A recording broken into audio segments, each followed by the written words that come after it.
Senator from Vermont. Thank you, Mr. President.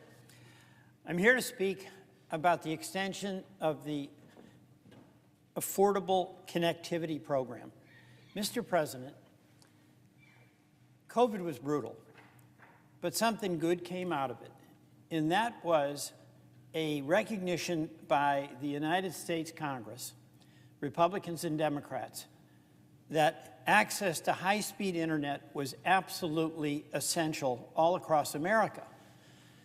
Before COVID, there were many of us who represented rural states, Republicans and Democrats, who were making the case when people were arguing for high-speed internet that we had no-speed internet. And our concerns were really dismissed by many of our urban colleagues. With the effect of COVID, it was apparent. You couldn't go to work if you didn't have internet. Your kids couldn't do homework without internet. You couldn't get a doctor's appointment unless you could do it online. And we came to the conclusion as a Congress that high-speed internet was essential, as essential to all of America today as electricity was in the 1930s. And you know, in the 1930s, when the debate was whether we build out electricity, there wasn't an economic argument that was made, although that was important.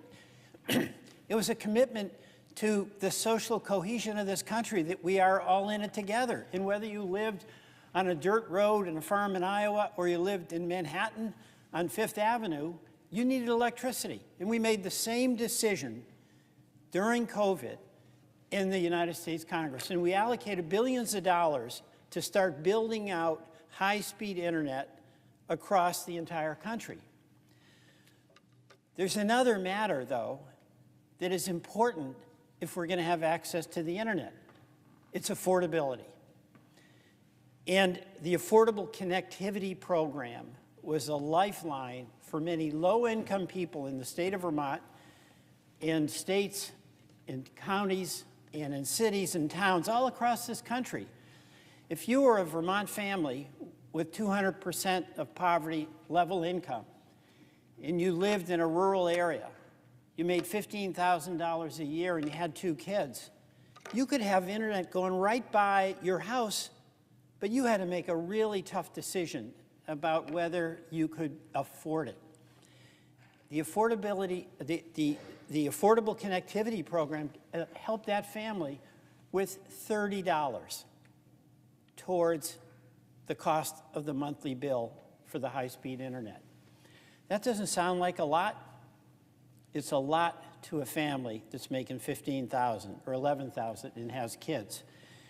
You know, it's tough to be poor. It's hard work to be poor.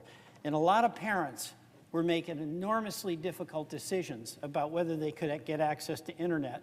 And they were able to make that choice because they cared about their kids and knew how important it was to their future. That was the only chance they had to look for jobs.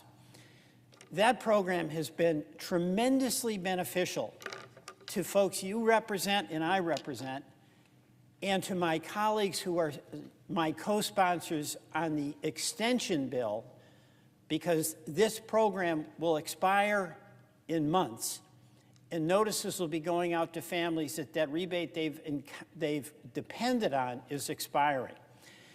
But that's why the bipartisan nature of this reflects how this internet program is so essential to everybody who wants and needs to have access to internet, whether they're in a Republican district or not, whether they're Democratic or not. And I'm proud to partner with J.D. Vance of Ohio, Jackie Rosen of Nevada, and Kevin Kramer of South Dakota, and colleagues in the House, Yvette Clarke and Brian Fitzpatrick. All of us have constituents, and all our constituents need this access to high-speed internet. So we cannot allow this program to expire. In the state of Vermont, where what we've done in order to do the hard work of taking the money that the federal government has provided to build out high-speed internet, is we've created community union districts where towns have gotten together and used funds to contract to build out that internet. and where that community union district has a commitment not so much to shareholders or investors, but to the people in the community. And the goal in Vermont is to make sure that that farmer at the last mile on the dirt road in our most remote town has access to internet. And it's really worked because there's been really serious community engagement.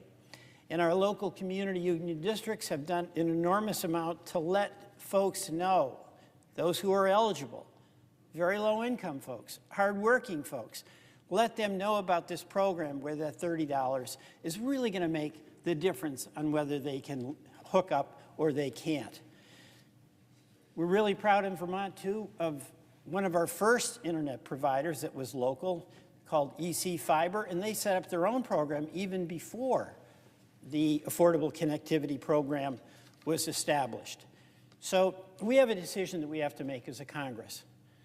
Will we maintain this bipartisan commitment we've had to the citizens of this country to make certain that everybody, regardless of income, has the best possible opportunity to have access to that high-speed internet that is as essential to our well-being, our social connection, our sense of working together as electricity was in the 30s.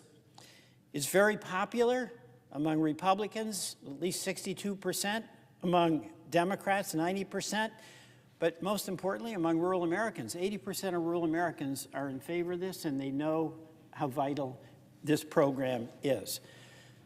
25,000 Vermont families have benefited by it.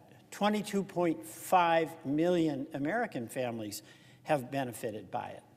Let us continue the program, find the $7 billion that is necessary to maintain this, and make sure that the progress we made working together to build out high-speed internet and make it accessible to all our citizens continues. Mr. President, I yield back.